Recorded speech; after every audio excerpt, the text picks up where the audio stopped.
ગઈકાલે તો બહાર ગામ જવાનું થયું તો સાંજે આવતા આવતા બહુ જ મોડું થઈ ગયું. આવતા આવતા રસ્તામાંથી દૂધ અને છાશ લઈને આવ્યા.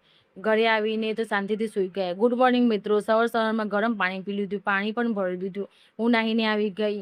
રસોડામાં આવીને ચા બનાવી અને આજે તો પ્રસાદ બનાવવાનો હતો તો તે બનાવી દીધો.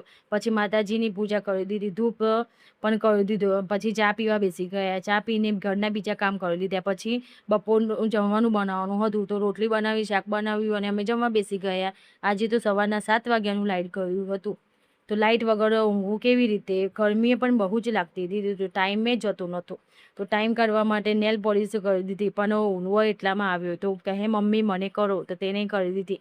પછી મખાણા બનાવે એટલામાં જ લાઇટ આવી ગઈ. છેલ્લે લાઇટ 3:30 વાગે આવ્યું અને પછી હું આવી ગઈ રસોડામાં. સાંજનું જમવાનું બનાવવાનું હતું તો મારી સાથે ઊંઘવો પણ આવી ગયો. તે રસોડા પર જ ચડી ગયો તો તેને ધીરેથી નીચે ઉતાર્યો અને દાળ ને ભાત બનાવ્યા અને અમે જમવા બેસી ગયા.